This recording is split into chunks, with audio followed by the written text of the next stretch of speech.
Hi guys, we are going to be talking about section 310 today, which is multiplication and division expressions.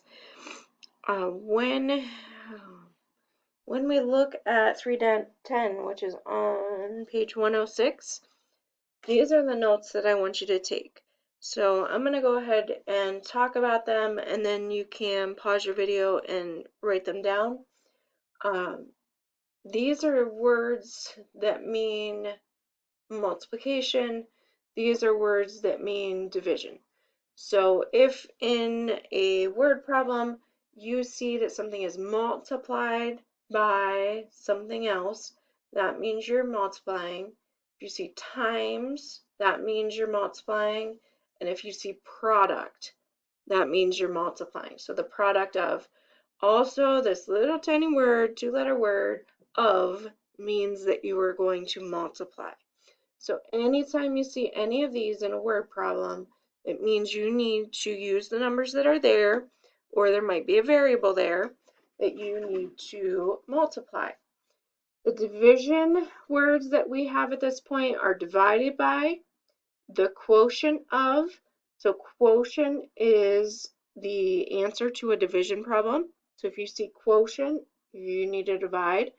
You might have something that's supposed to be broken into a certain number of boxes or bags, and you might have something that needs to be split into a certain number of groups.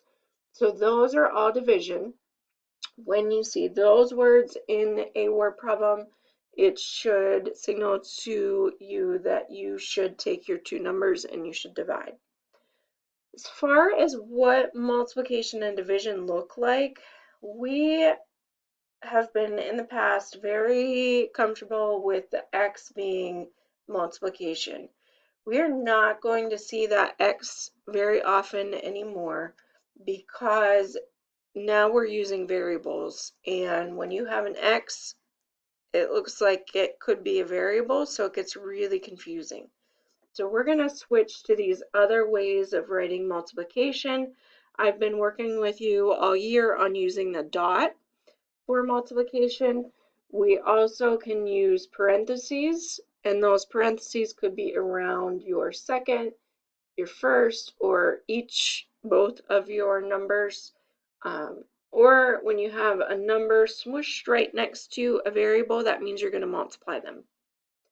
For division, in the past, you guys have been used to just seeing a division bar like this.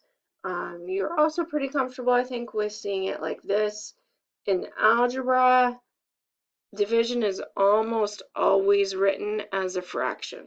So it's the top number divided by the bottom number, just like you would have 280 divided by m, 280 divided by m.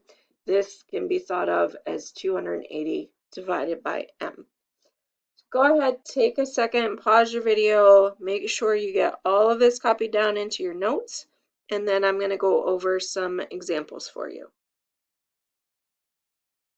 All right, here we are with our examples.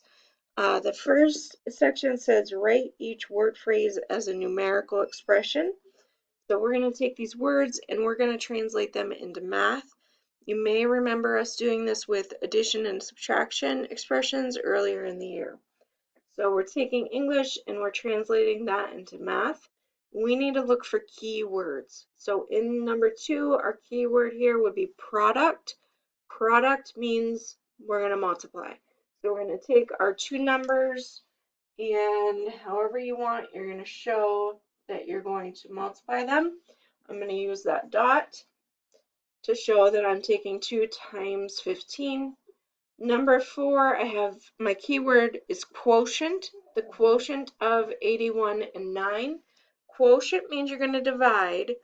When you divide, it's like subtraction. The order is super important.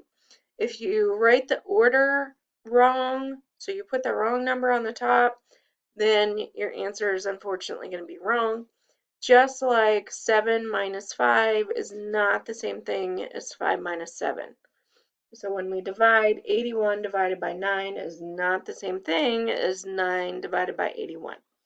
So we need to be careful that whatever number comes first, That's going to be the number that goes on top.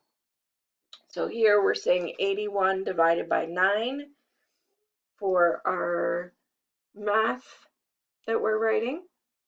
Numbers 6 and 8, our directions here say write each word phrase as an algebraic expression. That means that we're now going to have variables involved. So an algebraic expression, and it also tells us use x as your variable.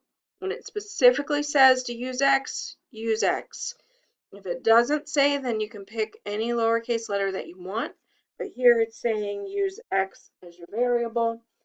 Where we need to put a variable in is where we see something like this, a number. Or it's something in your word problem that you don't know how many there are. Okay, so that's where you're going to put your variable. So here we have a number divided by 12. So again, whatever comes first is going to go on top. And we're saying x divided by 12. For number 8, again, we have a number, but this time it's being multiplied by 29.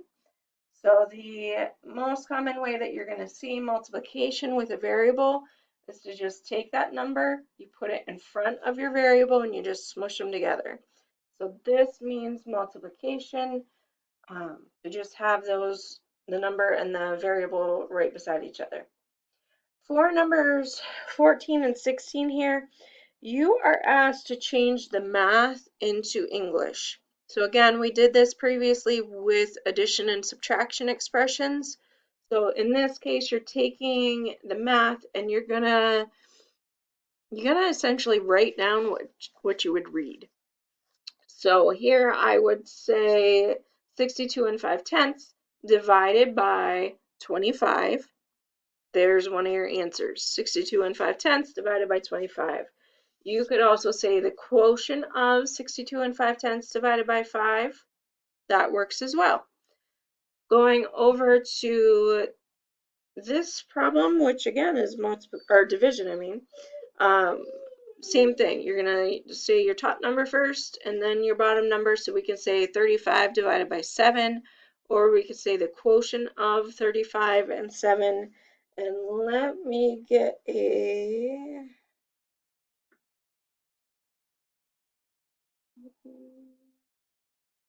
Let's see if I can find a multiplication one for you here. I'll just make one up. So say they had 52x. 52x, I don't want you to write just 52x.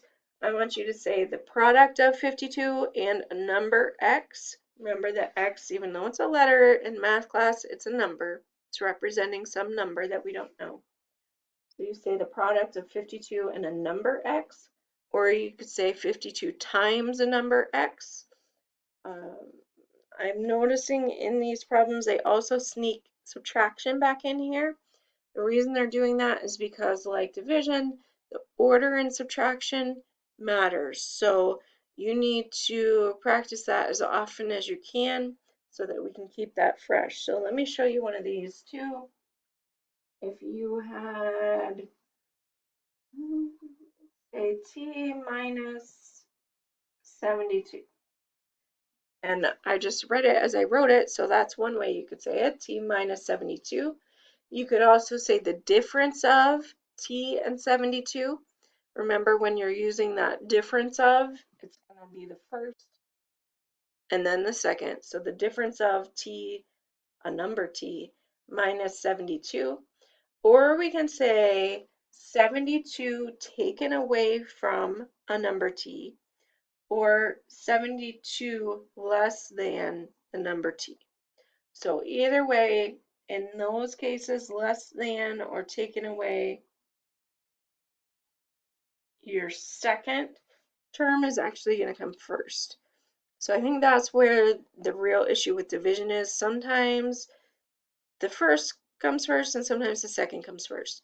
If you're using minus, it's the first minus the second. If you're using a number t and we're taking away 72, you could say that in the right order. But if you're using, I should have written these down as I was doing it. If you are using, let's see, 72 less than a number t, so less than is when you are going to write the second one and then the first, or 72 taken from the number t. That would also be the second and then the first. So you got to be careful with division and with subtraction to make sure that you are getting them in the right order. With addition and multiplication, the order doesn't matter at all. You can switch those around and you're still going to get the same thing. Like 5 plus 2 is 7, 2 plus 5 is 7. So those are okay with order. Addition and multiplication are fine in whatever order you do them in. It's division and subtraction. You really have to be mindful of what order you're putting your numbers in. What I want you to do, I'm guessing you have guessed, is the odds because, you know, these were all evens. You guys are smart like that. So what we're going to do is page 107. Let me erase some of this. So page 107, and I would like you to do 1 to 21, just the odds. 1 to 21 odd, and you guys have until Monday to do that. If you do it before our Zoom session tomorrow and you have questions, you can feel free to bring those up in our Zoom meeting. If not, they are due in Reddiker by Monday, and I will put up a homework review for these problems today so that once you get your homework done and submitted, you can watch the homework review for some more explanation and to see what the answers should be. I'll see you guys soon.